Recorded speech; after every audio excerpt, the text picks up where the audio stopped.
Assalamualaikum warahmatullahi wabarakatuh. Bagaimana kabarnya anak-anak kelas 8? Semoga sehat selalu.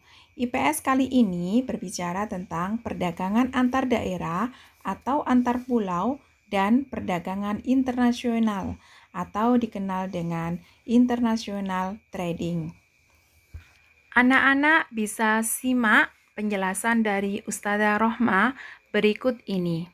Baiklah anak-anak, ada 5 hal yang akan kita bahas pada materi kali ini. Yang pertama tentang definisi, baik itu definisi perdagangan itu sendiri atau definisi perdagangan antar pulau dan definisi perdagangan internasional. Yang kedua, macam-macam dari perdagangan. Yang ketiga, alasan mengapa adanya perdagangan itu terjadi. Kemudian yang keempat adalah goals atau tujuan dari perdagangan itu sendiri. Dan yang terakhir adalah manfaat dan faktor pendorong dari terjadinya perdagangan. Dari gambar yang tampak di dalam slide, tentu anak-anak tahu kan apa itu perdagangan? Ya, perdagangan adalah kegiatan tukar-menukar barang atau jasa berdasarkan kesepakatan bersama. Jadi, antara penjual dan pembeli harus sudah melakukan kesepakatan dan saling rela antara satu dengan yang lain. Di dalam perdagangan, boleh melakukan tawar-menawar antara pembeli dengan penjual. Yang penting ada kesepakatan antara penjual dengan pembeli. Anak-anakku sekalian, perdagangan dibagi menjadi 3 macam. Yang pertama, perdagangan antar daerah. Yang kedua, perdagangan antar pulau. Yang ketiga, perdagangan internasional.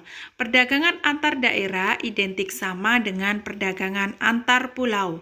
Anak-anak bisa lihat di contoh di slide paling bawah. Selanjutnya, kita perlu mengetahui tentang apa itu perdagangan antar pulau.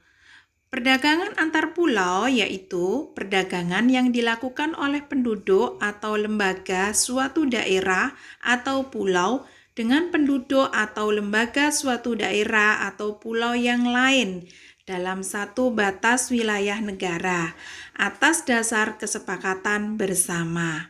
Anak-anakku sekalian, saat ini perdagangan antar daerah atau antar pulau tidak lagi dengan cara tradisional, yaitu dengan cara yang modern, seperti jual beli online. Jual beli online ini telah memudahkan masyarakat untuk melakukan perdagangan, terutama di antar pulau.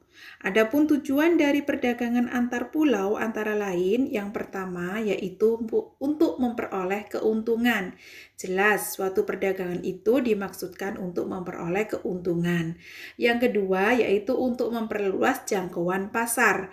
Maksudnya di sini, suatu produk, barang, atau jasa jika dijual keluar pulau maka lebih dikenal oleh masyarakat yang lebih luas, tidak hanya masyarakat yang ada di daerah sekitar saja.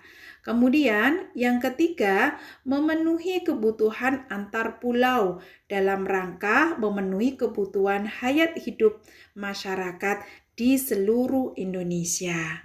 Adapun faktor yang mendorong terjadinya perdagangan antar pulau antara lain, yang pertama yaitu adanya perbedaan faktor produksi yang dimiliki, terutama faktor produksi alam.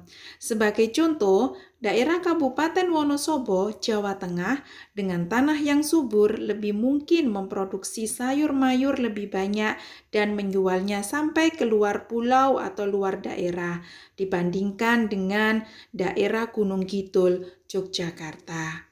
Yang kedua yaitu perbedaan tingkat harga antar daerah.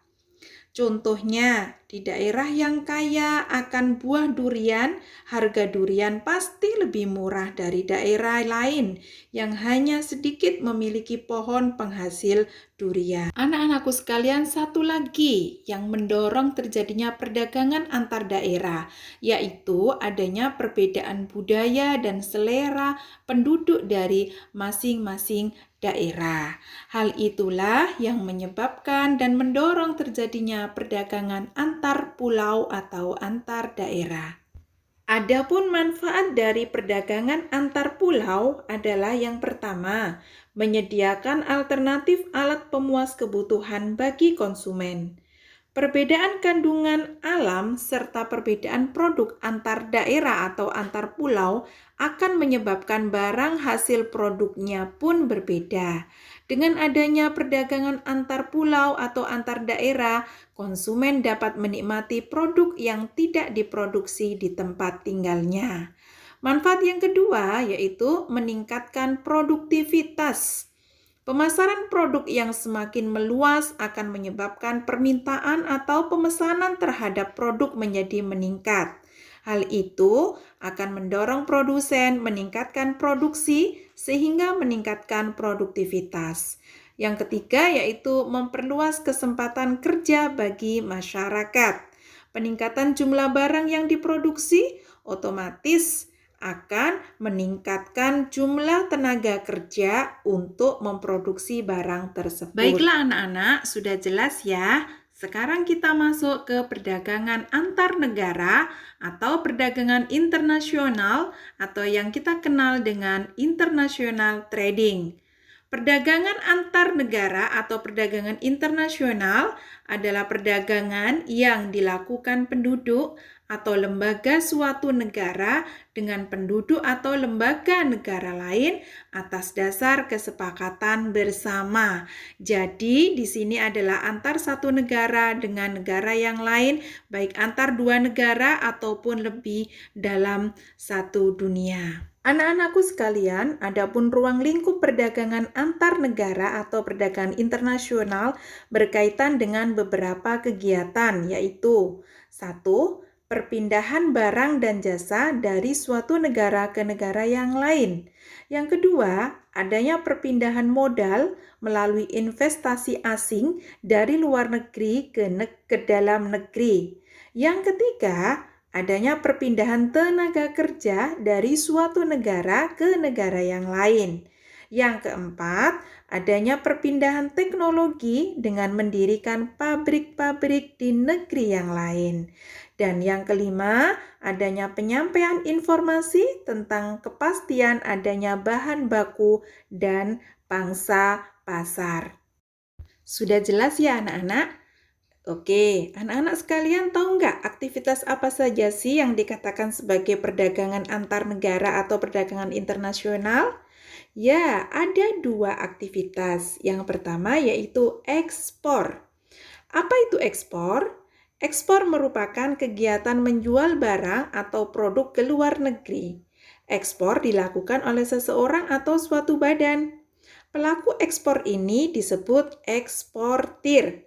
Adapun tujuannya adalah untuk memperoleh keuntungan tentunya. Barang yang diekspor akan dibayar oleh pihak pembeli dengan alat pembayaran berupa mata uang asing. Yang kemudian mata uang asing ini ditampung oleh pemerintah dan disebut sebagai devisa negara. Mata uang asing ini seperti dolar.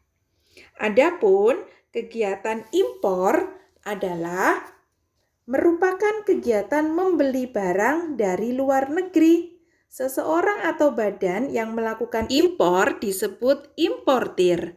Seorang importir membayar barang yang ia beli dengan mata uang asing. Importir dapat menukarkan uang rupiah mereka dengan mata uang asing di bank dalam negeri.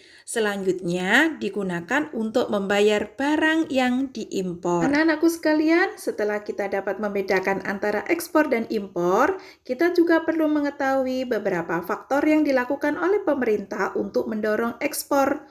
Untuk mendorong ekspor, pemerintah dapat menerapkan kebijakan-kebijakan sebagai berikut. Kebijakan pemerintah untuk mendorong ekspor antara lain bermanfaat untuk yang pertama, memberi kemudahan kepada produsen barang ekspor. Dalam kebijakan yang pertama ini, untuk meningkatkan ekspor, pemerintah dapat memberikan beberapa kemudahan bagi produsen barang ekspor. Yang kedua, menjaga kestabilan nilai tukar rupiah.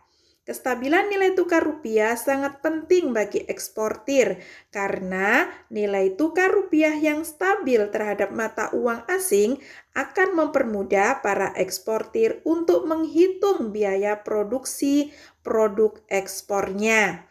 Selanjutnya yang ketiga yaitu membuat perjanjian dagang internasional, di mana perjanjian mengenai perdagangan internasional ini telah banyak dilakukan oleh beberapa negara. Perjanjian ini mencakup kesediaan masing-masing negara untuk menjadi pembeli atau penjual barang. Dan yang keempat yaitu meningkatkan promosi. Dalam rangka mengenalkan produk dalam negeri di pasaran internasional, promosi menjadi hal yang sangat penting. Pelaksanaan promosi dapat berupa kegiatan pameran dagang, festival, olahraga, seni, maupun kegiatan yang lain yang berfungsi sebagai promosi. Anak-anakku sekalian, lalu faktor apa aja sih yang mendorong atau mempengaruhi ekspor? Yang pertama adalah keadaan pasar luar negeri. Besar atau kecilnya permintaan dan penawaran dari berbagai negara dapat mempengaruhi harga di pasar dunia. Yang kedua adalah keuletan eksportir untuk menangkap peluang pasar. Seorang eksportir harus pandai menangkap dan memanfaatkan peluang pasar. Dengan kepandaian tersebut, mereka dapat memperoleh wilayah pemasaran yang luas. Dan yang ketiga yaitu kondisi sosial, ekonomi, politik suatu negara. Contohnya adalah negara tujuan ekspor sedang mengalami kerusuhan politik ataupun sosial berupa perang antar suku.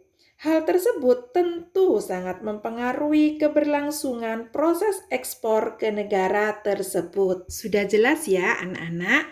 Sekarang apa sih manfaat dari perdagangan antar negara? Ada 4 manfaat perdagangan antar negara atau perdagangan internasional. Yang pertama, untuk memperoleh keuntungan. Dengan adanya spesialisasi, yaitu produk unggul yang khas di tiap-tiap negara, produsen dapat menghasilkan produk dengan efisien. Dan perdagangan negara ini menyebabkan produsen bersemangat memaksimalkan produktivitas mereka tanpa khawatir kelebihan produknya tidak terjual. Yang kedua, untuk memperoleh barang yang tidak dapat diproduksi di dalam negeri. Dengan adanya perdagangan antar negara atau internasional ini, setiap negara dapat bertukar hasil produksi untuk memperoleh barang yang tidak dapat diproduksi di negara mereka. Sedangkan yang ketiga, menjalin persahabatan antar negara. Adanya perdagangan antar negara ini lebih memudahkan terjalinnya persahabatan. Karena apa? Hubungan yang baik di bidang ekonomi akan mempengaruhi hubungan di bidang yang lain, seperti pendidikan, kesehatan, sosial, dan kemanusiaan. Sedangkan manfaat yang keempat yaitu transfer teknologi modern. Pada umumnya, importir memberikan pelatihan penggunaan teknologi tersebut. Hal ini akan mempercepat terjadinya transfer teknologi modern. Anak-anakku sekalian, tentunya ada banyak faktor loh yang mendorong suatu negara itu melakukan perdagangan dengan negara yang lain. Yang Ustazah tuliskan minimal ada 7 ataupun lebih. Yang pertama yaitu untuk memenuhi kebutuhan barang dan jasa dalam negeri. Selain itu, adanya kelebihan produk dalam negeri sehingga perlu pasar baru untuk menjual produk tersebut. Dan yang terakhir yaitu terjadinya era globalisasi sehingga tidak satu negara pun di dunia dapat hidup sendiri. Karena pada kenyataannya manusia itu adalah makhluk sosial yang saling membutuhkan dengan manusia yang lain. Begitu pula dengan negara, pasti membutuhkan dengan negara yang lain. Baiklah anak-anakku sekalian, di akhir materi ini Ustazah memberikan 3 perbedaan perdagangan antar pulau dengan perdagangan antar negara. Yang pertama, peluang perdagangan yang lebih luas. di mana pada perdagangan antar negara, suatu negara dapat menjual barang atau jasanya ke negara yang lain dan bisa membeli barang atau jasa dari negara yang lain. Berbeda dengan perdagangan antar pulau, kita hanya dapat melakukan perdagangan antar daerah atau pulau dalam lingkup satu negara. Yang kedua, adanya kedaulatan bangsa. Perdagangan antar negara, bangsa-bangsa dapat mengatur aliran barang atau jasa, tenaga kerja, dan keuangannya, di mana disitulah menunjukkan negara-negara tersebut terhadap kedaulatannya. Sementara terhadap perdagangan domestik atau perdagangan antar pulau, aliran perdagangan berjalan secara bebas tanpa ada aturan-aturan yang berarti dari negara. Yang ketiga, penggunaan kurs tukar. Dalam melakukan perdagangan antar negara, negara-negara tersebut menggunakan kurs tukar yang tentunya berbeda-beda. Hal ini berbeda dengan perdagangan antar pulau yang hanya menggunakan satu kurs tukar saja. Demikianlah anak-anak penjelasan dari Ustazah tentang perdagangan antar daerah atau antar pulau dan perdagangan internasional atau international trading. Jika ada pertanyaan, silahkan layangkan pertanyaan anak-anak lewat Japri Ustadz atau Ustazah pengajar IPS. Dan tetap semangat ya, jangan putus asa untuk terus belajar. Dan terakhir, tetap jaga kesehatan. Terima kasih dari Ustazah Rohma. Assalamualaikum warahmatullahi wabarakatuh.